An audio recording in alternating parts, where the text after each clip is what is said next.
Good morning, everyone. It's Nonstop November, November 5th. Happy Monday. I hope everyone's doing well today. So, I'm just going to ramble today because my nerves are frazzled and had to squash some fires early in the morning that I wasn't really prepared for. So, I need to reset myself. I started out good, but you know how life is. So I hope everyone's doing well. So the Real Housewives of Atlanta season premiere was on last night, season 11. Did you guys watch it? Did you like it? I did not watch it.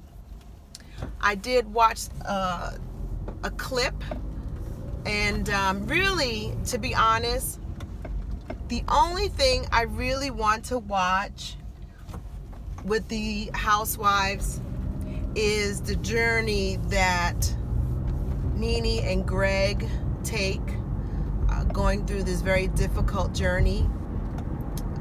Obviously, we all know he's been sick and has been in the blogs, and they're on Nene's regular social media. She's given us a glimpse into what he's gone through. We knew he had cancer, but we didn't know what cancer and all that, and I understand that. They were saving some stuff for the show, and it was really, really heartbreaking to see, because Greg is a big guy, and to see that the condition has taken a hold of him physically. Most times people can handle their friends and handle the situation, but it's really, really hard to watch, to see someone you care about, especially a spouse, a parent, when you see someone and your whole life that you've known them, they've been a certain way physically, and you can see there's no way to deny that something's going on with him because he's lost a considerable amount of weight, and that's very, very telling. But to see him break down on the episode about, writing a letter to give to his wife should he not make it, and what, his son, Brent, that he and Nene have together, that was really, really heartbreaking. However, I always believe in having a teachable moment, and a teachable moment will be good for those who watch reality shows, and to see, how a couple can get through it. This wasn't part of the show, but there was a clip on social media where he was done with the surgery, and he was in the car. Nene was driving, and she had her social media on. I don't know, I think it might have been Facebook, and you could hear him crying, and she's like, "Greg, what's going on? What's going on?" And he says, "I don't know." And I was like, oh my gosh, ooh, that's a hard thing to deal with, someone that you love and you care about, and she's trying to hold it together, and it's a true testimony that when they can get on the other side, that they'll have a great testimony of faith and strength. And Greg is loved by a lot of people. He has a good circle, and the humane part of it all, even in reality TV, even in the reality TV world, you can learn something. So we all know that on the season premiere of the Housewives, that Miss Kenya Moore had her baby girl. So nice. I love the name Brooklyn, but obviously they named their daughter Brooklyn Doris Daly, and by the reports, she's 5 pounds 12 ounces, which is a really good weight for a baby, even though Miss Brooklyn came a little soon. And I believe on Layla Lynn TV. Hey, Layla. The report was that she's alert, and that's good, the baby. But Brooklyn was because that's where she and Mr. Daly met. And Doris is named after her grandmother who raised her, who just recently passed away, maybe a year or so ago. So that's a beautiful name, and I'm really, really happy for Kenya. And listen, I know a lot of people love her, a lot of people hate her, but she got exactly what she wanted. All the seasons that we've watched, she's been in some suspect relationships trying to get the prize for her, which was to be a wife and a mother, and she's got it. And although we are not privy at the moment of seeing her pregnancy journey, I do hope that, especially because she's 47, almost 48 years old, she's waited so long, and now she has this baby, that she really, really takes the time to enjoy motherhood. She has waited such a long time to find the right man, to have a family, to start a family. I really hope she just enjoys the whole beginning process of a mother. And truth be told, I really believe the Housewives has run its course, and I think that she would do herself really well to stay out of the limelight, to stay out of any kind of TV venture for at least 2 years. One, because the baby is changing so much, and because she's a new mommy and an older mommy, she really will not. It really will be so many milestones that she can enjoy.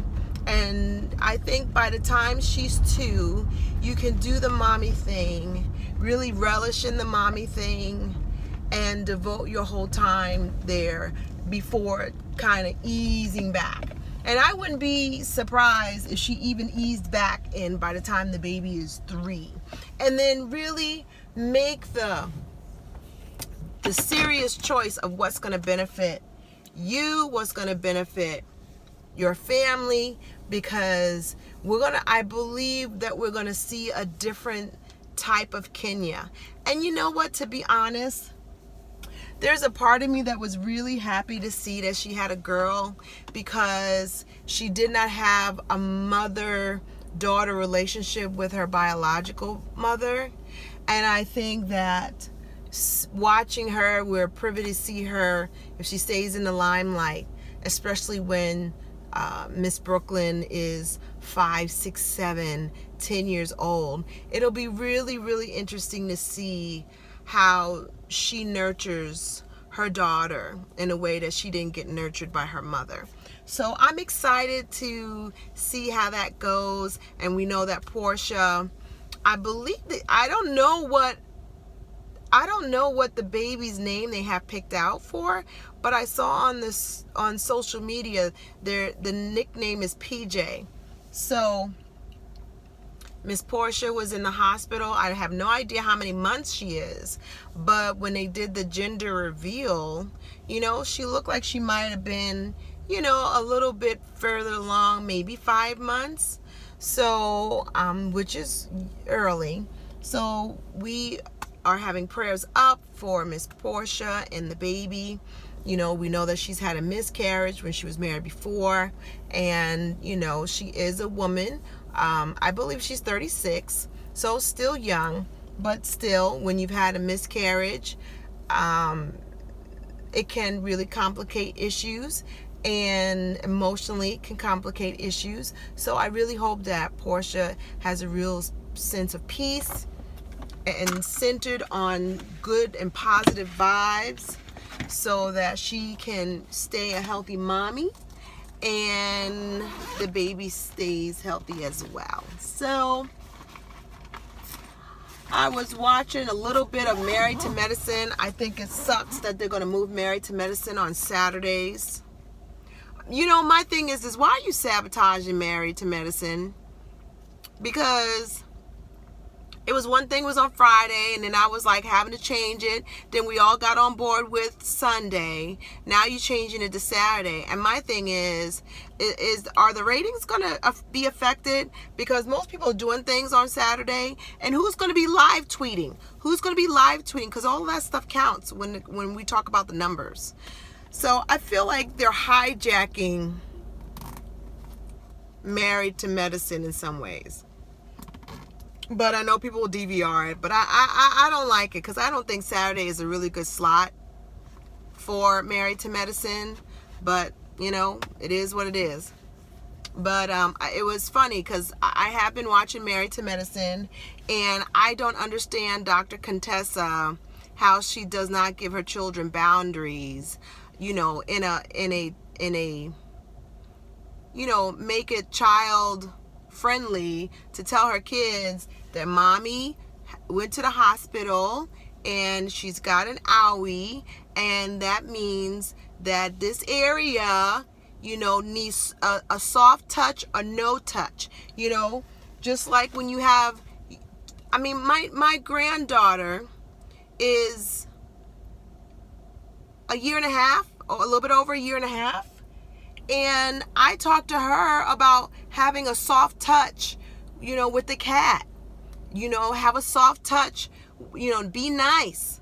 And the little baby knows what that is. So why you can't tell your children, or why are you in denial? And I think that's doing, I mean, listen, we all have our own parental ways we do things. But I think it's a disservice to not let your children know that you're going to the hospital, and not let your children know that, you know, I need time to recover, because you went wilding off on Toya, but yet you're sucking it up for your kids. I know we treat our kids different than we treat people that, you know, other adults, but you know, maybe your boobs are all super tender because you let your kids climb on them. And you're not giving your kids any boundaries. When I had surgery this year, I was telling them, you know, don't hug me too tight. You know, keep the dog from jumping on me. You know, get on the bed, because I'm really sore and I'm really tender. You know, at least for a week or so. This is how you have a conversation. Doesn't make any sense to me. And I only say that because what happens if you want to shield your children from the fact that you went to the hospital?